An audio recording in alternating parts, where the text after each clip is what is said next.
আসসালামু আলাইকুম। প্রধানী এগ্রোর নতুন আরেকটি ভিডিওতে আপনাদেরকে স্বাগত জানাচ্ছি। আজকে বৃষ্টি পরবর্তী আবহাওয়া, এটা একদম মানে একটু আগেও বৃষ্টি হয়েছে। আজকে 4 দিন ধরে টানা অনবরত বৃষ্টি হয়ে যাচ্ছে। 3 দিন ধরে এই মুহূর্তে একটু বৃষ্টিটা একটু বন্ধ হয়েছে, বাট আকাশ এখনও মেঘলা। কতক্ষণ পর্যন্ত বৃষ্টি হবে জানি না। তো এই আবহাওয়ার কারণে আমরা দুইটা বিড়ম্বনায় পড়ছি।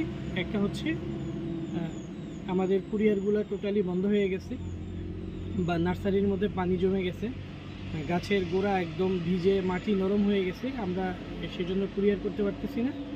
আশা করতেছি আর আজকে বা একদিন যদি বৃষ্টি বন্ধ থাকে, আজকের দিন বা কালকের দিন, তাহলে আমরা পরশু দিন সকল কুরিয়ার, আমাদের যত কুরিয়ার আছে পেন্ডিং, পাইকারি এবং খুচরা যত কুরিয়ার আছে, সব কুরিয়ার আমরা ঈদের আগেই কমপ্লিট করতে পারবো ইনশাল্লাহ।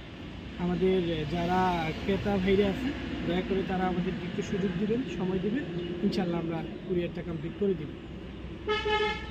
আর দ্বিতীয় আরেকটা বিষয় হচ্ছে, প্রচুর মেসেজ পাচ্ছে এই প্রচুর বৃষ্টিতে আঙুরের কী ধরনের যত্ন নিতে হবে।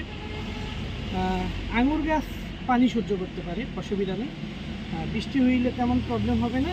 তবে আপনাকে চিন্তা রাখতে হবে যে আপনার ড্রেনেজ সিস্টেমটা কেমন। আপনি যদি জিও ব্যাগে লাগান, আশা করি কোনো প্রবলেম নেই, পানি জমবে না।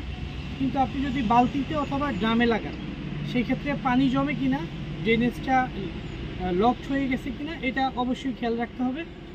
আর যদি আপনি মাটিতে লাগান, সেক্ষেত্রে নালা করে দিবেন যাতে পানি না দাঁড়ায়। আঙুরে পানি বৃষ্টি হইলে তেমন একটা প্রবলেম হবে না, কিন্তু পানি জমলে শিকড় পচার একটা সমস্যা থাকবে। তবে সেটা অন্তত 2-3 দিন পরে থাকলে।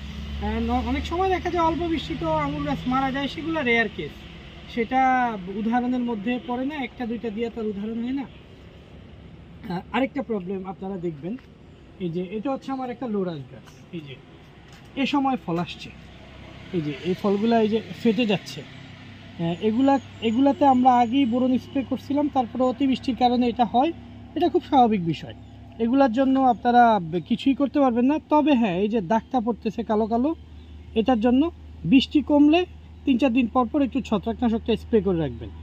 আর এখন যেহেতু বৃষ্টির দিন, আপনি ভালো আবহাওয়া পাচ্ছেন না, তেমন একটা ভালো আবহাওয়া আপনার পাওয়ার কথা না, সেক্ষেত্রে আপনি অ্যামিস্টার টপ দিতে পারেন। কারণ অ্যামিস্টার টপটা অনেক দ্রুত কাজ করে। মেনসার বা রিডোমিল গোল্ড এগুলোর তুলনায় অ্যামিস্টার টপটা অনেক দ্রুত কাজ করে। আপনি যেহেতু অত সময় পাচ্ছেন না হাতে, এই সময়টাতে আপনি অ্যামিস্টার টপটা ব্যবহার করতে পারেন, এটা ভালো হবে। আর ছত্রাকনাশক বৃষ্টি হয়ে যায় বলে প্রতিদিন স্প্রে করতে যাবেন না, এটারও সাইড ইফেক্ট আছে। আর এই প্রবলেমটা, আপনি সব আঙুর তো আর এই মুহূর্তে ফল দিবে না, হয়তো কারো বাইকুনুর, একেলো, লোরাস, ভ্যালেজ এগুলো যাদের আছে, তাদের হয়তো এই মুহূর্তে কিছু ফল পাবেন, তারা এই সমস্যাগুলি সম্মুখীন হবেন। একটা মেজর প্রবলেম হবে এই যে গাছের, হ্যাঁ, এগুলাতে প্রচুর এখন পাতা ধুয়ে যাবে, বৃষ্টি বন্ধ হওয়ার পর প্রচুর মাকড়ে আক্রমণ করবে। এই মাকড়ে আক্রমণ ঠেকানোর জন্য আপনাদেরকে ভার্টিম একটা স্প্রে করে যেতে হবে অন্তত সপ্তাহে একবার। আর যদি বৃষ্টির পরে লেদা পোকা বা অন্যান্য কীটগুলায় পাতা নষ্ট করে, সেই ক্ষেত্রে ক্যারাতে অথবা নাইট্রো ব্যবহার করতে হবে। আর ফাঙ্গিসাইডটা একটু চেষ্টা করবেন কন্টিনিউ করে যাওয়ার জন্য, তাতে আর প্রবলেম হবে না। আর ওইটাই শুধুমাত্র ড্রেনেজটার দিকে খেয়াল রাখবেন, তাহলে আর এই বৃষ্টিতে আঙুর নিয়ে খুব বেশি ঝামেলা পড়তে হবে না। ধন্যবাদ সবাইকে, ভালো থাকবেন। আসসালামু আলাইকুম।